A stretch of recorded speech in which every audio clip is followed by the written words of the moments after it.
O mercado de commodities ao redor do mundo vem acendendo um sinal amarelo ou até vermelho em relação às expectativas da saúde da economia mundial. Então, as commodities são um excelente indicador para poder mostrar um pouquinho como é que está a saúde da demanda e também da parte da oferta, para você entender um pouquinho da atividade econômica em vários lugares, e ela é interessante porque ela é negociada no mundo inteiro, né? Commodities como petróleo, como ouro, como cobre, como alimentos, né, soja, entre vários outros, eles acabam dando uma grande noção para a gente poder estudar um pouquinho o que está acontecendo. Então eu quero te passar um pouco dessa perspectiva de um artigo da CNBC que não deu uma perspectiva muito boa, né, principalmente quando você vem de uma narrativa de uma economia americana forte, resiliente, que tudo vai voltar, que você tem ali um soft landing e mesmo assim a bolsa vem se sustentando, né, apesar de tudo que aconteceu ali recentemente no Japão, e aí tudo parece que está diante de uma normalidade, mas as commodities vêm contando uma história bastante diferente. Então, se você analisar, tem um fundo chamado Invesco DB Base Metals Fund, que é um fundo só para investir, né, em metais, nessa parte de commodities, ele já caiu 7% somente no mês passado. E quando você vê o Crude Oil Futures, né, o mercado de futuros de petróleo, ele caiu 14% do dia 5 de julho até 5 de agosto. Então é bastante significativo e obviamente que sendo o petróleo aí a matriz principal energética de tudo que ele faz ao redor do mundo, isso é bastante preocupante, porque ele mostra que você tem uma expectativa de atividade econômica cada vez menor quando você tem um mercado futuro que tem uma expectativa de queda. E eu já falei em vários outros capítulos da dificuldade que a OPEP teve em poder manter esse nível de preços, né? Então vem fazendo corte de produção e mesmo assim as forças continuam mandando para baixo.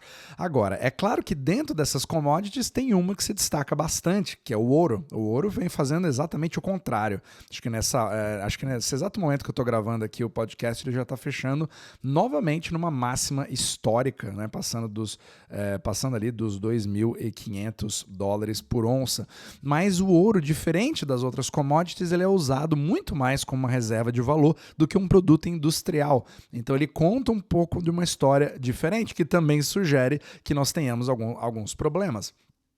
Agora, o cobre, ele por ser muito usado, principalmente naquela narrativa, né, dos carros elétricos, a demanda por uma nova matriz energética, toda aquela reabertura, principalmente vindo da China, né, que está focando bastante exatamente nesse tipo de indústria, o cobre é o que vem trazendo um dos sinais mais alarmantes. Então, não somente a sua relação com o preço do ouro, o próprio Jeff Snyder ele já deu esse alerta essa semana, que isso é um dos maiores indicadores de que você pode ter problemas, né? Quando você tem um metal que é mais usado na indústria, ele acaba sendo menos utilizado, certo? E o preço daquilo que não é tão utilizado na indústria, que é mais usado para você poder se defender, digamos assim, economicamente, acaba subindo de preço, que é o ouro. Então, essa relação acaba sendo não saudável, não produtiva, não expansiva, certo? Ela não dá um indicativo de uma economia saudável.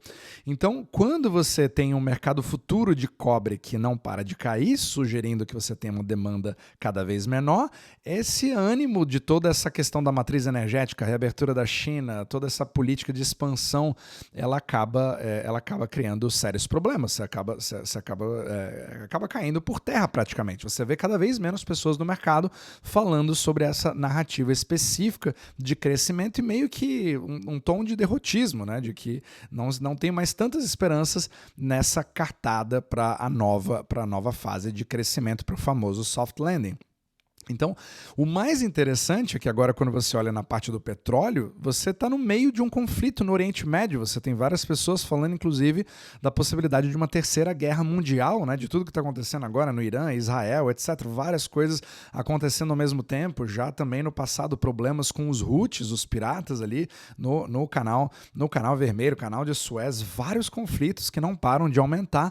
e teoricamente você deveria ter uma explosão de petróleo, você teria até filas de postos de gasolina, e não é o caso. Os preços continuam agindo como se nada tivesse acontecendo. E isso acaba sugerindo que nós temos uma história muito maior a ser contada na parte da demanda do que na parte da oferta. Então, quando você tem uma economia global cada vez mais fraca que vem, que não importa que lado você olha para uma Europa, está completamente parada. Você olha para os Estados Unidos, está aquele... será que estamos em recessão? Será que não estamos? Então, uma coisa é certa, não estamos em expansão, certo? Se você ainda tem essa discussão se está em recessão ou não, no mínimo dá para se dizer que está indo de lado. Você tem uma recuperação da China que era para recuperar, era para ser a locomotiva, para trazer todo mundo depois dessa reabertura, que acabou sendo uma expectativa frustrada, tenta se reinventar, então está tentando trazer, e aí sobra o quê? Os países emergentes também indo bastante mal, parado, né? Vendo o Brasil, vendo toda a América do Sul, ou seja, não tem ninguém para pegar o protagonismo e trazer para essa nova demanda, e isso se reflete, obviamente, na demanda do petróleo. Se não tem ninguém demandando, você vê os preços despencando. E você agrava mais ainda com toda aquela questão da desglobalização. Então, eu já falei em vários outros capítulos do podcast que você tem... A China tem o grande desafio de lidar com a economia doméstica fraca, apostando nas exportações para os outros mercados. Mas lembrando que para você exportar bem e ter uma balança comercial saudável, e na verdade a China acabou fazendo isso, pelo menos no curto prazo, vamos ver se isso continua dessa forma, você precisa da saúde dos outros países para poder garantir.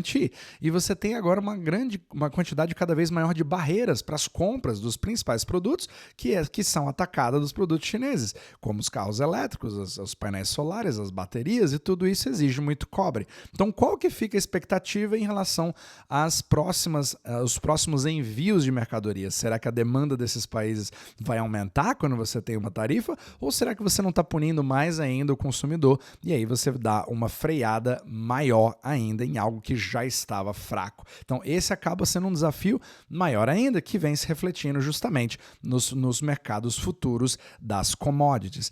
Então, é realmente uma situação bastante complicada. Talvez é mais uma ferramenta que eu quero dar para você aqui, para você dar uma olhada, porque principalmente você está vendo aí vários lugares um pouco sem esperança de quem vai ser o próximo grande mercado consumidor. Mas uma coisa é certa, você ter commodities, um consumo constante e crescente, ele dá excelentes indicativos de uma economia em crescimento. Agora, quando você retrai em coisas extremamente básicas, como cobre, como petróleo, certo? E você aumenta a mão em relação ao ouro, que na verdade não é nada produtivo, uma coisa para você estocar e se proteger, aí realmente acende um sinal vermelho. Então, tenta sempre dar uma olhada em como que está esse comportamento das commodities, porque por mais que você tenha uma narrativa de super ciclo, né, das commodities, e muitos defendem isso, o próprio George Gammon defende isso, você também precisa entender que dentro de um super ciclo de 10, 15 anos, obviamente você vai ter alguns momentos de queda. Então nada é uma tendência fixa. Os preços das commodities nem sempre vão ficar subindo sem parar e nem sempre vão ficar caindo sem parar. Então é essa questão que é interessante a gente analisar para que você entenda cada vez mais e se proteja também cada vez mais. Então, isso acaba gerando coisas boas e ruins ao mesmo tempo, né? Se você pensa no petróleo mais barato, fica um preço na bomba um pouco melhor, ou pessoas, por exemplo, que hoje moram no Japão, já falaram várias vezes, né? Que agora volta a ficar uma situação mais interessante, quando você tem um iene um pouquinho mais forte e não fica mais tão caro você importar petróleo e o petróleo está ficando mais barato, então pode ser que dê um alívio temporário, só que isso só mascara um pouco do problema principal. A demanda vem caindo e ela tem uma expectativa de continuar caindo, e isso vai deixando tudo mais lento e vai tendo menos e menos disponibilidade de produtos. Então essa acaba sendo a grande guerra deflacionária, e por outro lado, você ter acesso a cada vez menos produtos e serviços também faz com que eles não fiquem mais tão baratos. Então muitos chamam isso de estagflação, mas é uma coisa que é um pouco mais complexa do que isso, e é a pior coisa que tem, você ter a falta de oportunidade de crescimento numa economia que poderia estar empregando novas pessoas, fazendo novas expansões, criando novos empregos, novos produtos, novos serviços, e dessa forma você criaria uma deflação muito mais saudável, e não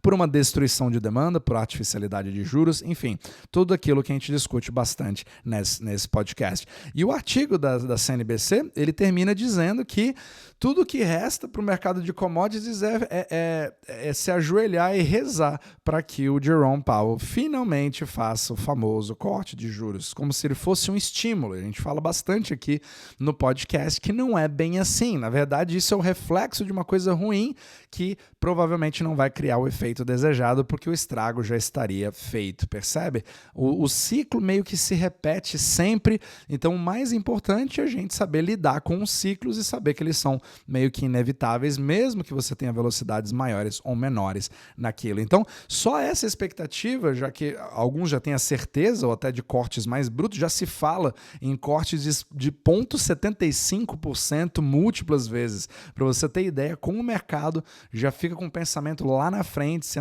antevendo várias coisas, mas é o mesmo mercado que falou que ele faria 7 cortes, né, até o meio do ano, enfim, uma série de coisas, uma série de especulações. O que realmente importa é o que acontece na realidade. Então a gente precisa trabalhar com o que a gente tem, independente se a gente gosta, se não gosta, se acha que é justo, se não é justo, para que a gente possa se proteger e proteger também as nossas famílias.